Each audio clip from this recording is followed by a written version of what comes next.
परम श्रद्धेय श्री स्वामी रामसुखदास जी महाराज की श्रीमद् भगवद गीता पर टीका का अध्याय 3 कर्मयोग। इस तीसरे अध्याय का नाम कर्मयोग है क्योंकि कर्मयोग का जितना विशद वर्णन तीसरे अध्याय में है उतना गीता के किसी भी अन्य अध्याय में नहीं है। ओम श्री परमात्मने नमः। अथ तृतीयोऽध्यायः।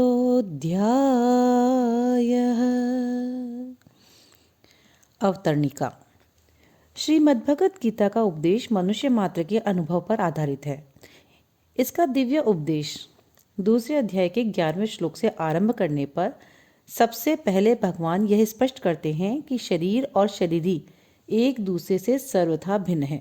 शरीर अनित्य, असत, एक देशीय और नाशवान है तथा शरीरी नित्य, सत्य, सर्वव्यापी और अविनाशी हैं। अतः नाशवान वस्तु का विनाश देखकर दुखी नहीं होना और अविनाशी वस्तु की अविनाशिता देखकर उसे बनाए रखने की इच्छा नहीं करना विवेक कहा जाता है।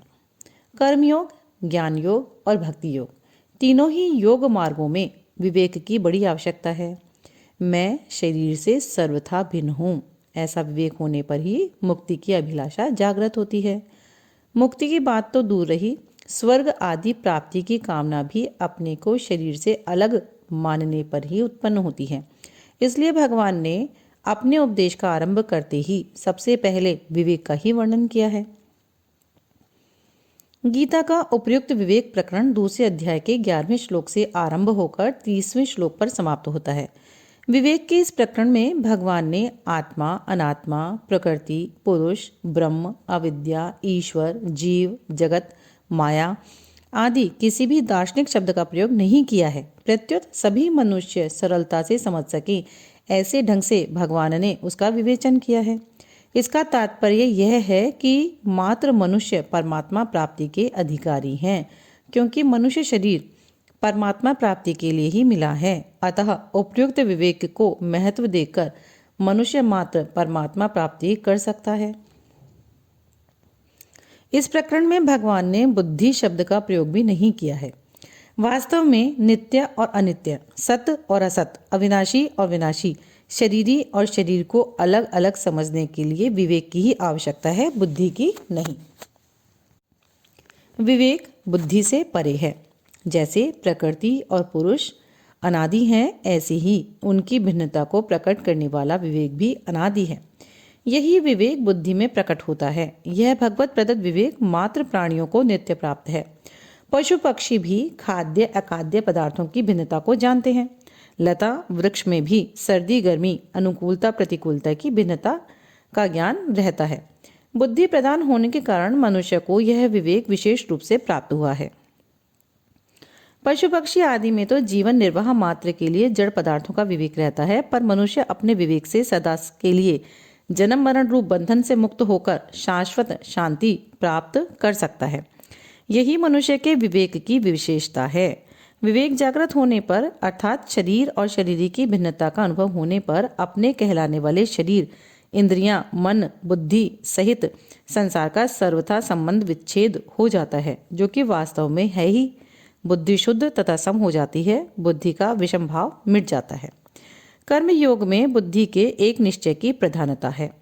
मनुष्य का जब अपने कल्याण अथवा परमात्मा प्राप्ति का ही एक निश्चय हो जाता है, तब उसे अनुकूलता और प्रतिकूलता बाधा नहीं पहुंचाती और इस प्रकार बिना कुछ किए ही उसकी बुद्धि स्वतः सम होने लगती है।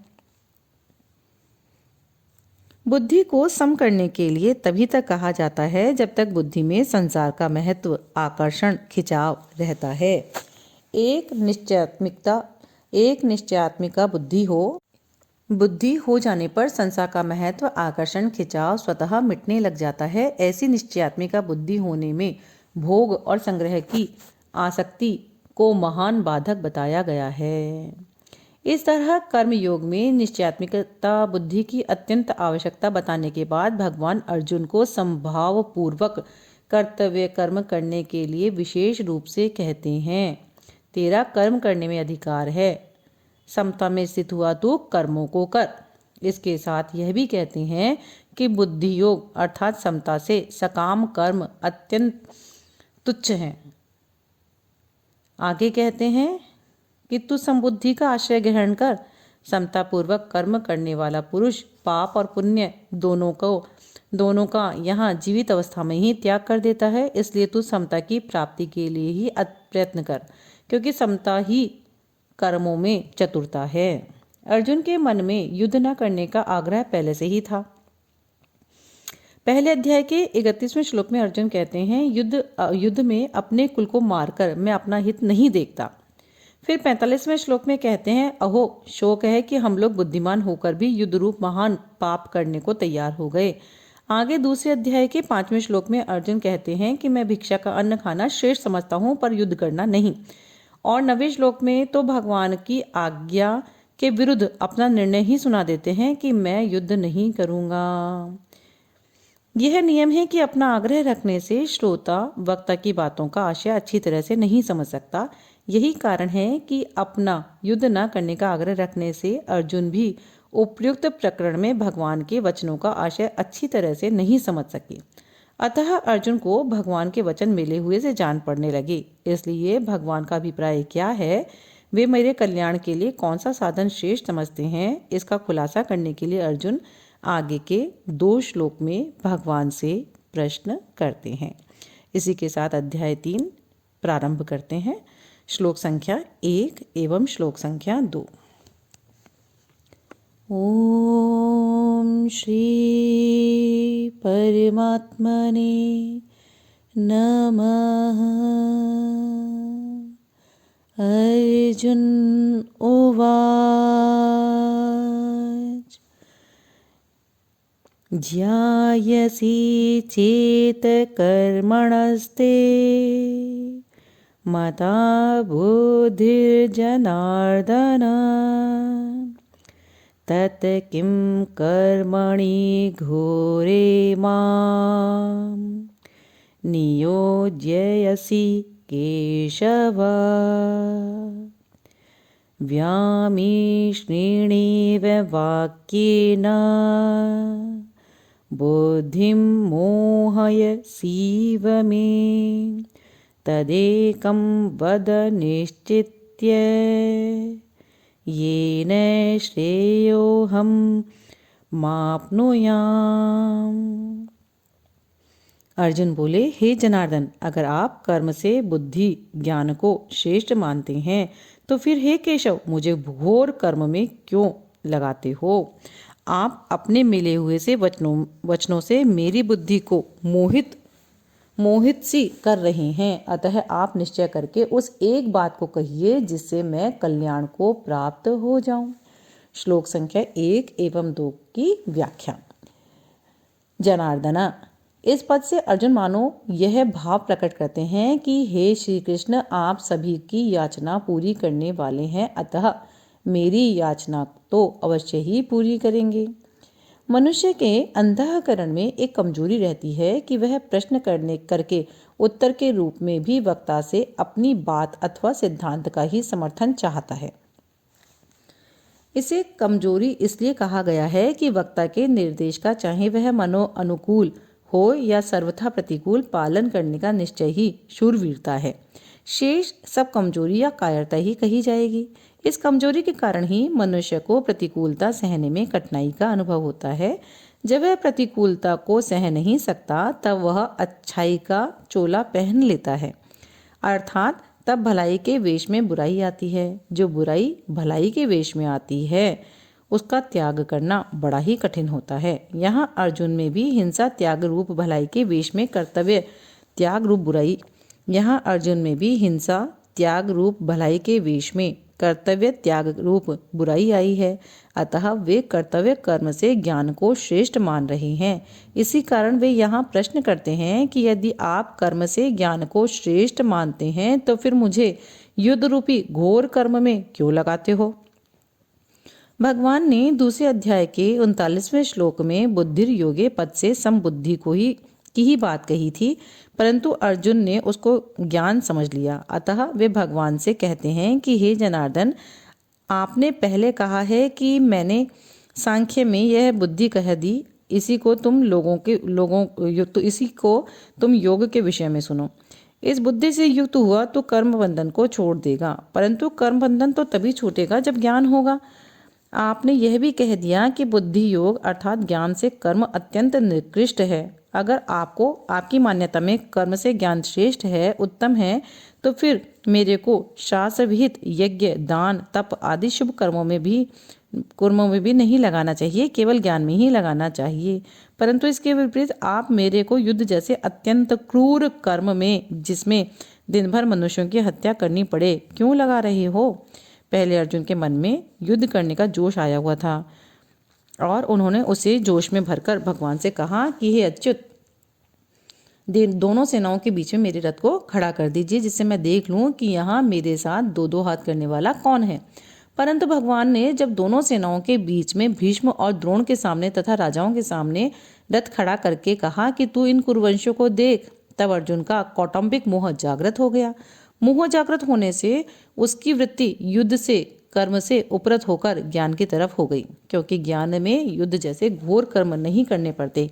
अतः अर्जुन कहते हैं कि आप मेरे को घोर कर्म में क्यों लगाते हैं? यहाँ बुद्धि पद का अर्थ ज्ञान लिया गया है। अगर यहाँ बुद्धि पद का अर्थ समबुद्धि लिया जाए तो व्यामिश्र वचन सिद्ध नहीं होगा, कारण कि दूसरे अध्याय के 48वें श्लोक में भगवान ने अर्जुन को योग अर्थात समता में स्थित होने कर कर्म करने की आज्ञा दी है।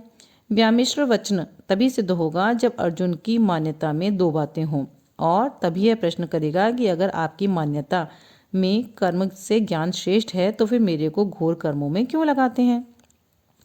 दूसरी बात, भगवान ने आगे अर्जुन के प्रश्न के उत्तर में दो निष्ठाएं कही, ज्ञानियों की निष्ठा ज्ञान योग से और योगियों की निष्ठा कर्म योग से। इससे भी अर्जुन के प्रश्नों में बुद्धि पद का अर्थ ज्ञान लेना युक्ति संगत बैठता है। कोई भी साधक श्रद्धापूर्वक पूछने पर ही अपने प्रश्न का सही उत्तर प्राप्त कर सकता है। आक्षेप पूर्वक शंका करने से सही उत्तर प्राप्त कर पाना संभव नहीं। अर्जुन की भगवान पर पूर्ण श्रद्धा है, अतः भगवान के कहने पर अर्जुन अपने कल्याण के लिए युद्ध जैसे घोर कर्म में भी प्रवृत्त हो सकते हैं, ऐसा भाव उपयुक्त प्रश्न से प्रकट होता है। व्यामिश्रेण वाक्येन बुद्धिम मोह सीव में, इन पदों में अर्जुन का भाव है कि कभी तो आप कहते हो कि कर्म करो और कभी आप कहते हो कि ज्ञान का आश्रय लो। आपके इन मिले हुए वचनों से मेरी बुद्धि मोहित सी हो रही है, अर्थात मैं ये स्पष्ट नहीं समझ पा रहा हूँ कि मेरे को कर्म करना चाहिए या ज्ञान की शरण लेनी चाहिए। यहाँ दो बार इन पदों के प्रयोग से भगवान पर अर्जुन की श्रद्धा का द्योतन हो रहा है। श्रद्धा के कारण अर्जुन भगवान के वचनों को ठीक मान रहे हैं और यह भी समझ रहे हैं कि भगवान मेरी बुद्धि को मोहित नहीं कर रहे, परंतु भगवान के वचनों को ठीक ठीक ना समझने के कारण अर्जुन को भगवान के वचन मिले हुए से लग रहे हैं और उसको ऐसा दिख रहा है कि भगवान अपने वचनों से मेरी बुद्धि को मोहित सी कर रहे हैं। अगर भगवान अर्जुन की बुद्धि को मोहित करते तो फिर अर्जुन के मोह को दूर करता ही कौन? तदेकम वद निश्चित्य येन श्रेयोहम आपनुयाम, मेरा कल्याण कर्म करने से होगा और ज्ञान से होगा। इनमें से आप निश्चित करके मेरे लिए एक बात कहिए जिससे मेरा कल्याण हो जाए। मैंने पहले भी कहा था कि जिससे मेरा निश्चित कल्याण हो वह बात मेरे लिए कहिए, और अब भी मैं वही बात कह रहा हूँ। श्लोक का परिशिष्ट भाव, जब तक संसार की सत्ता मानते हैं तभी तक कर्म घोर या सौम्य दिखता है, कारण कि संसार की सत्ता मानने से कर्म की तरफ दृष्टि रहती है, अपने कर्तव्य की तरफ नहीं। अपने कर्तव्य की तरफ दृष्टि रहने से कर्म घोर या सौम्य नहीं दिखता। श्लोक संख्या 1 एवं 2 अध्याय 3 कर्मयोग यहाँ संपूर्ण होता है। इति श्री।